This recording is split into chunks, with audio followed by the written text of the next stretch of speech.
परिवार के साथ खड़े हुए हैं। हमको सूचना मिली, हमको उन्होंने बताया कि हम एसपी कार्यालय के बाहर हैं, कलेक्टर कार्यालय के बाहर। यह एक युवा लड़का है, छोटा भाई। क्या नाम है आपका? यश पांडे। यश पांडे। पिताजी का नाम? पिताजी का नाम राजेश कुमार पांडे। जी, आपका नाम? मेरा नाम है उर्मिला पांडे।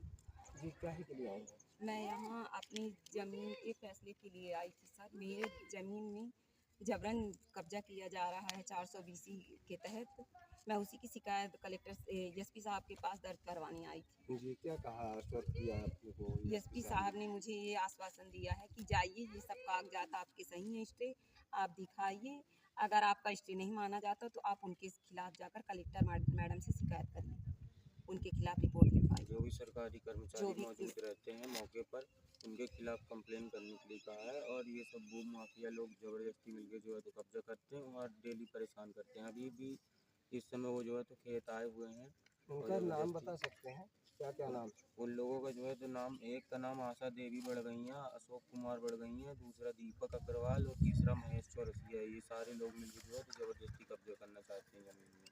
हाई कोर्ट का स्टे है हमारा, और हमारे वकील साहब ने भी कहा, अभी एसपी साहब ने भी कहा है कि कागज़ मानना, वो कागज़ कोई भी नहीं देख रहा है। वो हमारे हमारी ज़मीन में कागज़ को ज़बरदस्ती एसपी साहब ने मान्य किया है उस जी। पेपर को? जी, एसपी साहब ने कहा है कि आप ये दिखाइए। अगर वो कार्रवाई नहीं कर रहे हैं तो ये तो आप फिर आप तहसीलदार इसकी जो है शिकायत कर सकते जी, हैं। क्या बोले हैं? बोले हैं कि अगर ये कागज तहसीलदार नहीं स्वीकार कर रहे हैं तो उनके खिलाफ आप कलेक्टर मैडम को जाकर शिकायत कर करिए।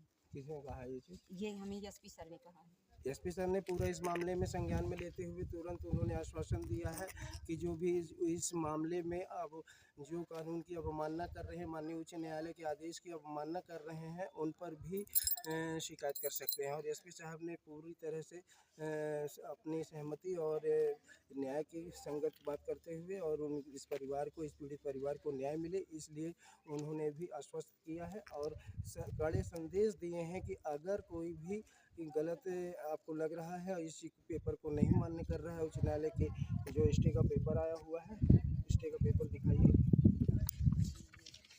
ये विवादित मामला दरअसल जो है वो उच्च न्यायालय हाई कोर्ट में विचाराधीन है। लेकिन क्या है कि इसमें यहाँ पे इतना भ्रष्टाचार है कि कुछ भूमाफिया किसी की ज़मीन को कब्जा करना चाहते हैं। नाम है उनका राजेश पांडे, उनकी धर्मपत्नी श्रीमती उर्मिला पांडे जी आई हुई हैं। एक बार पुनः बताइए, क्या बोला सर ने आपके लिए? सर ने हमें कहा है कि ये कागज आप दिखाइए, अगर तहसीलदार इस कागज को मान्य नहीं करते हैं तो आप कलेक्टर मैडम से जाकर उनकी शिकायत करिए। बहुत ही संवेदनशील और गंभीर मामला है, ज़मीन का विवादित मामला है। और ये देखिए the high court of Madhya Pradesh का पेपर दिखा रहे हैं। 2019 में ये स्टे मंजूर हुआ है इनकी ज़मीन में, लेकिन फिर भी मैहर में भूमाफिया सक्रिय है और वह पूरी तरह से इनकी ज़मीन में कब्जा करना चाहते हैं। और यह गंभीर मामला जो है वह एसपी साहब के संज्ञान में आ गया है। सर ने भी कड़ा आश्वासन दिया है इनको। और सबसे बड़ी बात यह है कि जो भी अगर इस हाई कोर्ट के पेपर को मान्य नहीं करते हैं, उन पर भी कार्रवाई की जाएगी। और आप देख रहे हैं इस ज़मीन के विवादित मामले में हम विराट वसुंधरा में आपको खबर दिखा रहे हैं। यह है स्टे का पेपर और सारे पेपर कौन से रखते हैं आप? सर रजिस्ट्री है, ये ज़मीन की रजिस्ट्री भी दिखा रही हैं, हम आपको दिखा रहे हैं। ये देखिए, ये और ये स्टे का पेपर है। ये स्टे का पेपर है जो उच्च न्यायालय मध्य प्रदेश में लगा हुआ है। और ऐसे गंभीर मामले में कुछ लोग मैहर में भूमाफिया जो ज़मीन का अवैध कारोबार करते हैं वो सक्रिय हैं अपनी तरह से, पूरी तरह से। और यह राजेश पांडे का परिवार और उनकी धर्मपत्नी और उनके बेटे। क्या नाम है आपका?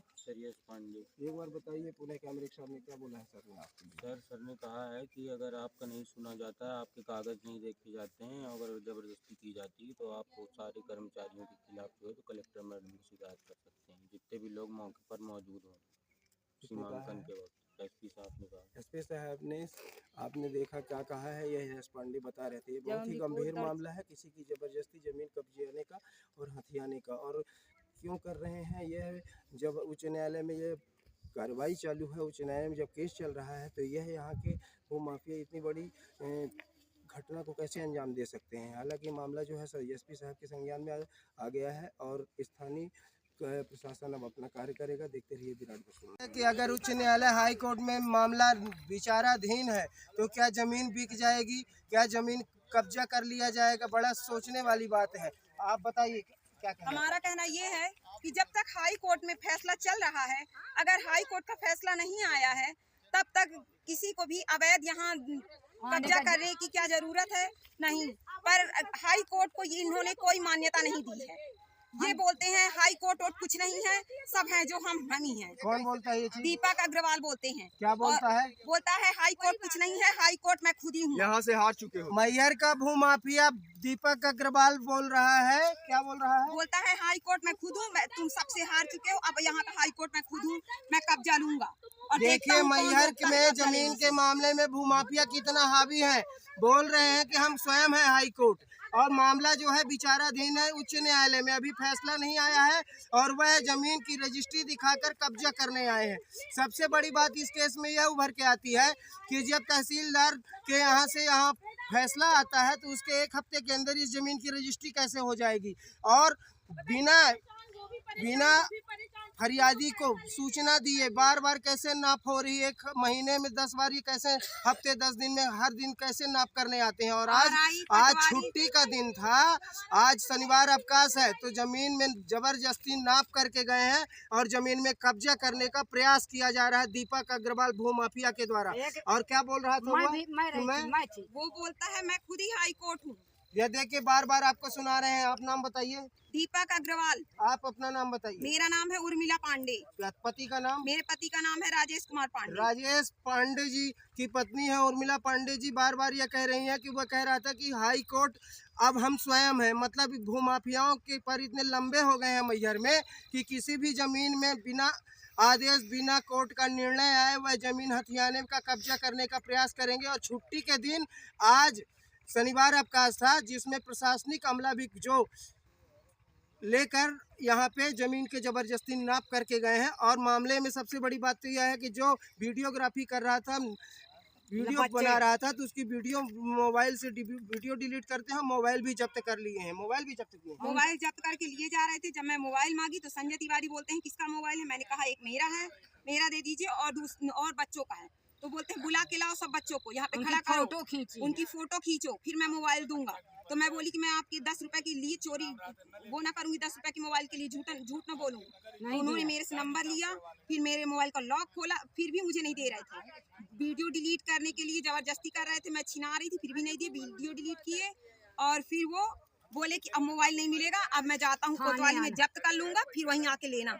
कहीं न कहीं इन सब मामले में जांच होना चाहिए। और सबसे बड़ी बात, जब उच्च न्यायालय में केस चल रहा है, पूर्व में स्टे भी था, और स्टे अगर ख़त्म भी हो गया तो जब तक कोर्ट से किसी भी मामले में निर्णय न आए तो उस ज़मीन में न तो बिक सकती है, न तो उसमें कब्जा किया जा सकता है। लेकिन बड़ा प्रश्न उठ रहा है और इस पूरे मामले में जांच होना चाहिए। राजेश पांडे के परिवार को न्याय मिलना चाहिए, और जब तक उच्च न्यायालय का फैसला न आ जाए तब तक इस कार्य में सबसे बड़ी बात क्या है, इनकी ज़मीन में कोई दखलंदाजी नहीं कर सकता। देखते रहिए विराट बसुन।